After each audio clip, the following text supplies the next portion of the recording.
తెలంగాణలో ఉప ఎన్నికల వేడి. జూబ్లీహిల్స్ కోటలో జెండా పాతేదెవరు?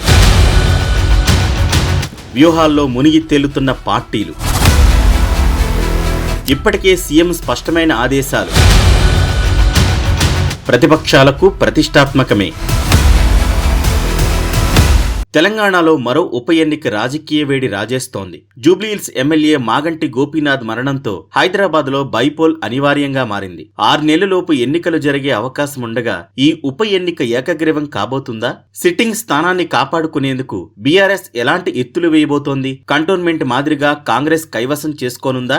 బీజేపీ ఎంఐఎం వ్యూహాలేంటనేది ఆసక్తిగా మారింది. అయితే జూబ్లీహిల్స్ ఎమ్మెల్యే మృతితో ఖాళీ అయిన స్థానాన్ని మళ్లీ వారి కుటుంబానికి ఇచ్చే అవకాశం ఉంది. అయితే ఈ ఉప ఎన్నికల్లో ప్రధాన పార్టీలు పోటీ చేస్తాయా లేదా అన్నది మరింత ఉత్కంఠగా మారింది. అయితే ఒకవేళ ప్రధాన పార్టీలు బరిలోకి దిగితే అభ్యర్థులుగా ఎవరిని పోటీలో నిలుపుతారనే దానిపైన చర్చ జరుగుతోంది. ఆశావాహులకు టిక్కెట్లు దక్కకపోతే వాళ్లు ఏ మేరకు సహకరిస్తారనే చర్చ కూడా అప్పుడే మొదలైంది. కాంగ్రెస్ కు ప్రతిష్టాత్మకం. కంటోన్మెంట్ ఉప ఎన్నికల పరీక్షలో నెగ్గిన అధికార కాంగ్రెస్ పార్టీ జూబ్లీహిల్స్ లోనూ పాగా వెయ్యాలనే పట్టుదలతో ఉంది. దానికి అనుగుణంగా వ్యూహరచనకు సిద్ధమైంది. వాస్తవానికి 2023 అసెంబ్లీ ఎన్నికల్లో కాంగ్రెస్ పార్టీకి హైదరాబాద్ జిల్లాలో ఒక్క సీటు కూడా దక్కలేదు. ఖైరతాబాద్ లో బీఆర్ఎస్ నుంచి గెలిచిన దానం నాగేందర్ ఆ తర్వాత కాంగ్రెస్ లో చేరారు. తెలంగాణలో కాంగ్రెస్ అధికారంలోకి వచ్చిన తర్వాత ప్రభుత్వానికి మజ్లిస్ అన్ని విధాలుగా సహకరిస్తూ వస్తోంది. మజ్లిస్ సహకారంతో జూబ్లీహిల్స్ సీటును సునాయాసంగా కైవసం చేసుకోవచ్చన్న అంచనాతో కాంగ్రెస్ పెద్దలు ఉన్నారు.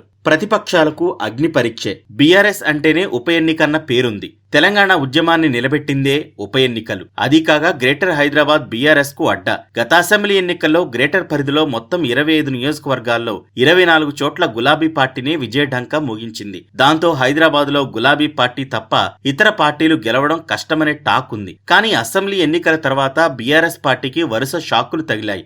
ఆ పార్టీకి చెందిన 10 మంది ఎమ్మెల్యేలు అధికార కాంగ్రెస్ లో చేరిపోయారు. ఇందులో గ్రేటర్ హైదరాబాద్ చుట్టుపక్కల ఎమ్మెల్యేలు ఉన్నారు. రెండవసారి అధికారంలోకి వచ్చినప్పటి నుంచి బీఆర్ఎస్ కు ఉప ఎన్నికలు అంతగా కలిసి రావడం లేదు. దుబ్బాక, హుజురాబాద్ ఉప ఎన్నికల్లో బీజేపీ అభ్యర్థులు రఘునందన్ రావు, ఈటెల రాజేందర్ గెలుపుతో బీఆర్ఎస్ ఉప ఎన్నిక సెంటిమెంట్ కు బీటలు వారింది. బీజేపీ కూడా సత్తా చాటాలని చూస్తోంది. అసెంబ్లీ ఎన్నికల్లో తగిలిన దెబ్బకు బదులు తీర్చుకోవాలని చూస్తోంది.